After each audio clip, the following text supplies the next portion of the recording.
Hi, my name is Jimmy, and I'm here with my friend Barbie. Hi, Barbie. Hi, Jimmy. But Barbie hasn't always been your name. No, that's pretty recent. 6 No. years. 6 years. Well, Okay. 6.5 years, actually. Okay, so we're talking specifically to people with a teaching background. So tell everybody a little bit about what your background is professionally. I have a PhD in French literature from New York University. My first job, and my only job really, was as an assistant professor at Southern Methodist University back in 2007. SMU, here in Dallas, where we are right now. So you obviously you weren't Professor Barbie then? I was not Professor Barbie. Barbie evolved over time as I grew into a coach. Okay, so what led you to become a professor? Is that something you knew you always wanted to do? I always knew that I wanted to be a teacher. I used to line up my dolls, and I really thought that everyone did this. I used to line up my dolls in my underwear when I was, 6 or 7 years old, it's true. And then I would teach them. But I became a professor because, one, I loved French literature and I loved French, but then also I just wanted something more.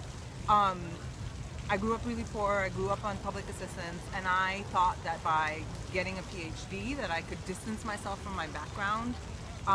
So it was a way for me, to become more in my eyes. Does that make sense? Yeah, absolutely. And so when you got into that profession, did you find it fulfilled the things that you hoped that it did? Actually, yes. Yes and no. I loved teaching. I've always loved teaching. I mean, and as a coach, I get to do that still now. Right. But I wasn't a researcher, and that, it was, in academia, you have this publish or perish. It's not a mentality, it's a standard. And right. so I was not a researcher. I'm really a teacher at heart, and so I really struggled with the publishing part, and that part wasn't fulfilling for me. So no. Was there anything else that once you got in, you were like, I did not sign up for this? Like, it wasn't part of the, like, in your little girl ideal world of being a professor, once you got in, you're like, this sucks, this wasn't part of the gig. Honestly, that's why it was so difficult, because I loved my students, I loved being in a classroom, I loved being part of an institution. I did not love living paycheck to paycheck, because I really was. When I signed up as a coach, I had to put my $35 starting fee at the time on my credit card.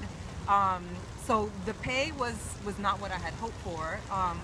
And then just the research part of it, it was really a struggle. It wasn't something that I enjoyed doing. It was a struggle. So yeah, that was enough for me to be like, oh. That's good. So we've alluded to it a couple times here. So Barbie said, now that I'm a coach, and so, but just fine. That's where we're going with this. So Barbie is a Team BeachBody coach.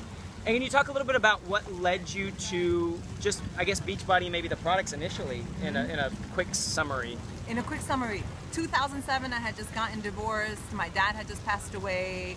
I had just finished my PhD. I was so stressed out that I probably ate everything in sight for months and months and months. I gained weight. I discovered P90X. I started it. I actually started Slim and Six, another program. I lost weight. I was so excited that I became a coach just because I wanted to help people. I never had any intentions, not in the beginning, to earn any money or to have a business.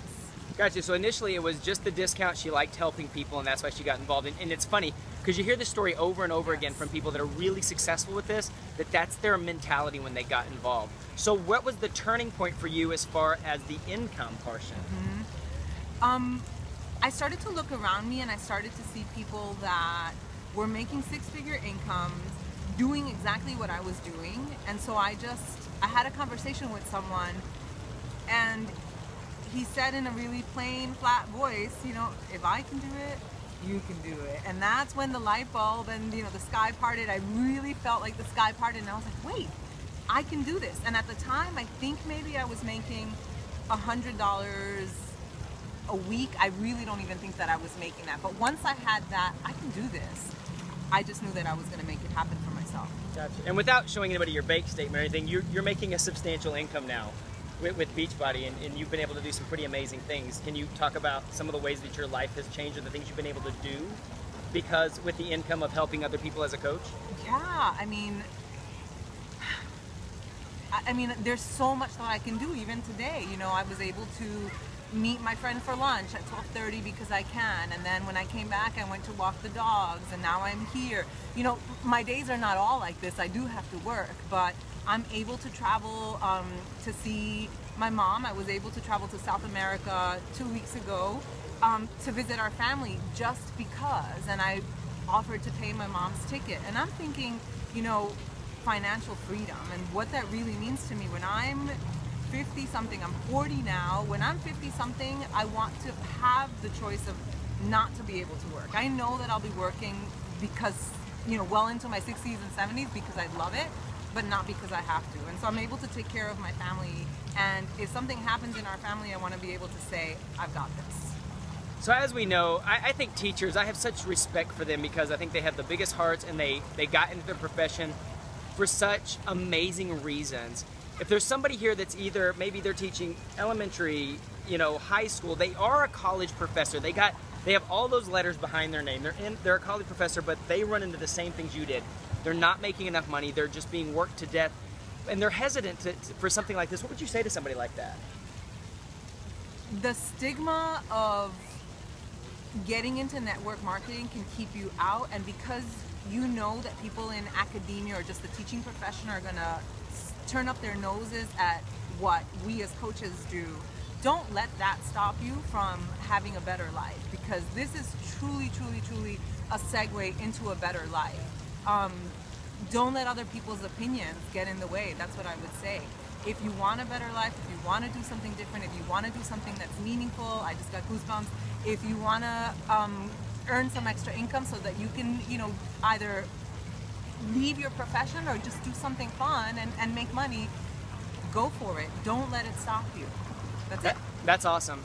So if that's you, if we're talking to you, you're in the teaching profession, you have a teaching background, maybe, you know, you got laid off of a teaching job. I hear that all the time. Yeah.